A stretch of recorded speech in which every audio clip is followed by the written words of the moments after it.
Now, when we talk about this assessing cardiovascular risk, so why I am interested to present this in front of you. Everybody knows this. It is something not new. I am telling you. I can share my experience or what I do with my patients. I really take a paper in front of them and draw 3 lines. And I draw that some factors you cannot change. If you want to become, if you are a male and want to become a female, yeah, it is genetically not possible. If you have a family, if you disown your parents, then also the family history will be there. Your age will go high, and anyway, you can't really go down with your age. Or if you have a past history already with some kind of cardiovascular disease, I can't do anything about it, or you can't do anything about it. But some factors are modifiable.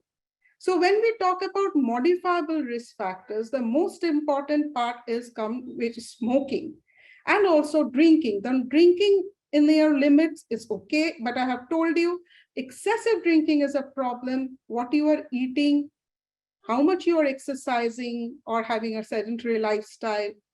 I'm coming to stress later on. Now, when we are talking about this sedentary lifestyle, now everybody, again, I'm finding it difficult that just I'm talking in front of a screen, that how you're responding, whether you are yawning or already you have left the session, I really don't know.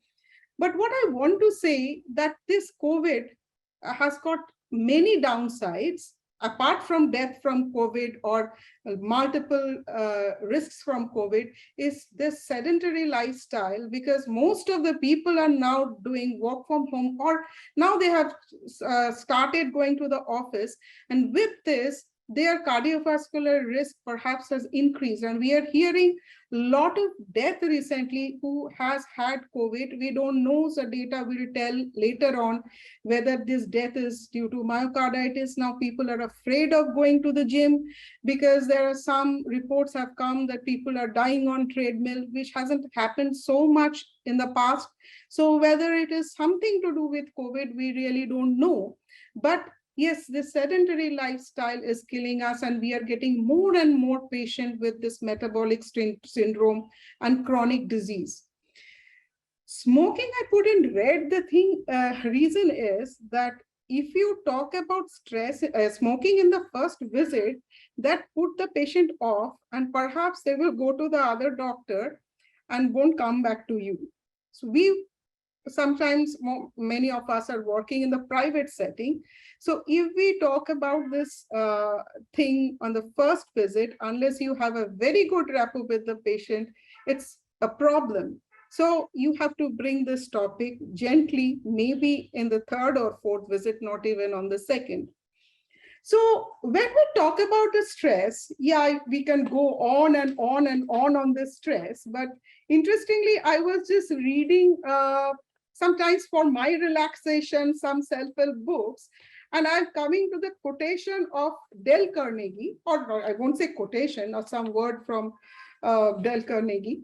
So he was telling that if you hate someone, if you are giving them power over you, and their power over your health, your happiness, your eating habit, your sleep, and your blood pressure. So it's important that even when we get stressed out, definitely stress is something which always we cannot control, but we have to discuss these things with our patients, that maybe you are angry with somebody, but the person who you are angry with, they are not having any health problem, they are enjoying their life, and you are having all this stress-induced condition like diabetes, blood pressure, etc., etc.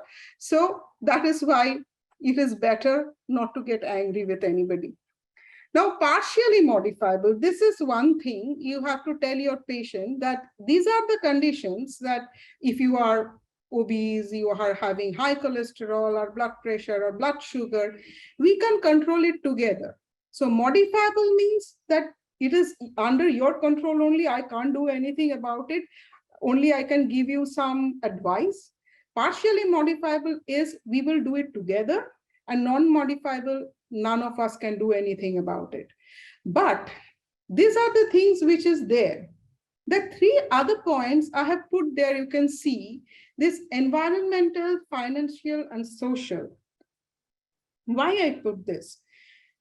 Very easy to go through the guideline and give lecture and listen to the lecture and get bored. But when it comes to a practical life, when you are dealing with a patient, the evidence might say that cilnidipine is the best drug for this, or efnidipine is the best drug now for the controlling the heart rate. But patient is coming from a low socioeconomic background. Can they afford that? So you need to understand the financial situation of the patient. When we talk about environment, maybe a mother who is mother of two is going to the office, coming back home, has to do all the house chores, and you are asking them to go for 30 minutes walk. You have to advise them wisely that how they can take time for exercise. It is something that you can say that, okay, you can walk and talk. Like sometimes you are taking a phone call. So rather than sitting in front of the computer or TV or lying on the couch, you can just walk while you are talking. That will also give some exercise to you. And social, that the social pressure and socioeconomic condition, both you have to take into account while you are treating this chronic diseases and this particularly hypertension.